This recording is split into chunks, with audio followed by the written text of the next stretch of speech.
Modelo atômico. Para a estrutura atômica, tivemos três modelos atômicos, sendo o primeiro de Dalton, conhecido como a bola de Bilhar, feita em 1808. Dalton acreditava que o átomo era maciço, indestrutível, indivisível e que não tinha carga, seguido por Thomson.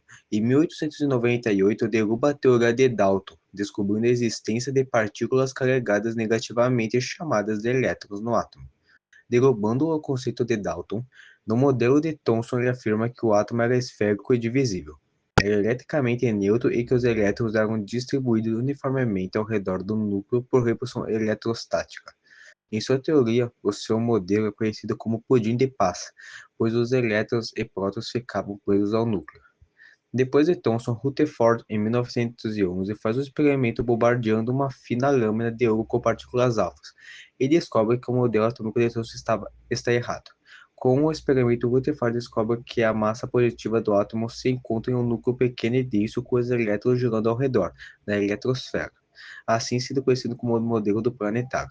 Por fim, Bohr fez uma promulgação do modelo atômico de Rutherford em 1913, sugerindo para corrigir as falhas do modelo de Rutherford que era não conseguir explicar por que os elétrons não caíam no núcleo, propondo que os elétrons giram em órbita fixas ao redor do núcleo, chamadas de camadas de energia.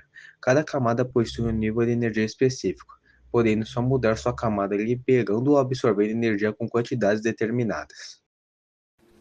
Na parte da estrutura dos átomos, devemos primeiramente entender que eles são compostos por três partículas fundamentais: os prótons, que possuem carga positiva, os nêutrons, que são partículas neutras, e os elétrons, que possuem carga negativa.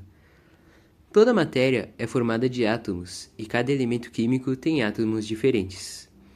A eletricidade chega às nossas casas através de fios e usualmente da movimentação de partículas negativas, os elétrons, que circulam pelos fios condutores. No núcleo de um átomo estão os prótons juntamente com os nêutrons. Em torno desse núcleo estão circulando os elétrons. Esses três componentes do átomo são chamados partículas subatômicas. Um átomo, em seu estado fundamental, é eletricamente neutro, pois apresenta o mesmo número de prótons e elétrons. O próton é uma partícula fundamental na estrutura atômica que apresenta carga positiva, juntamente com os nêutrons. Forma todos os núcleos atômicos, menos para o hidrogênio, onde o núcleo é formado por apenas um próton. O número de prótons do átomo é o mesmo do número atômico do elemento. Ele é representado por Z. O número de massa do átomo é dado pela soma dos prótons e nêutrons no seu núcleo, pois a massa dos elétrons é desprezível. O elemento que possui átomos de massas diferentes são chamados de isótopos. O nêutron são partículas neutras que fazem parte do núcleo na estrutura atômica dos átomos junto com os prótons. Ele possui massa, mas não carga. A massa é bastante parecida com a do próton. Para se saber a quantidade de nêutrons em um átomo, basta fazer a subtração entre o número de massa, representado por A, e o número atômico, representado por Z. A eletrosfera do átomo é dividida em 7 regiões denominadas níveis de energias ou camadas eletrônicas. São as camadas K, L, M, N, O, P e Q, representadas pelo número 1, 2, 3, 4, 5, 6 e 7. Os elétrons estão distribuídos ao redor do núcleo por essas camadas.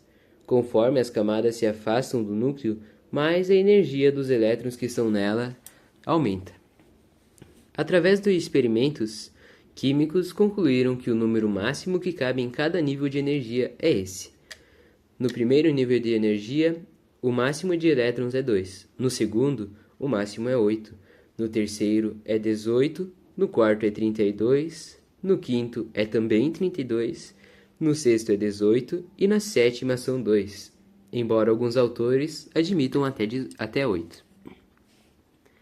Em cada uma das camadas, os elétrons se distribuem em subcamadas ou subníveis de energia, que são representados pelas letras S, P, D e F. Em ordem crescente de energia, o número máximo de elétrons em cada subcamada também foi definido. 2 na subcamada S, 6 na subcamada P, 10 na subcamada D e 14 na subcamada F. O número de subníveis que constituem cada nível de energia depende do número máximo de elétrons que cabem em cada nível.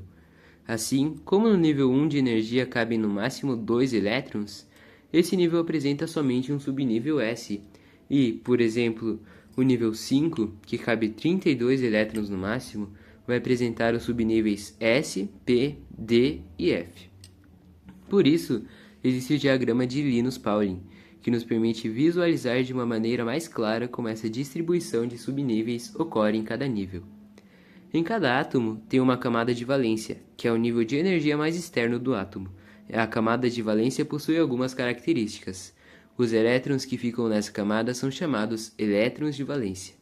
A camada de valência é o último nível de energia a ser preenchido em um átomo, e seu número de elétrons está diretamente relacionado à sua posição na tabela periódica. Tabela periódica. A tabela periódica foi criada a partir da necessidade de organizar os elementos químicos conhecidos de forma lógica e funcional. A solução achada foi separar os elementos pelo seu número atômico, que representa a quantidade de prótons existentes no núcleo de um átomo. Cada elemento químico tem um número atômico único, que é sua identidade. Ele aparece em cima do símbolo do elemento da tabela periódica. Por exemplo, o ferro tem um número atômico de 26, logo ele terá 26 prótons.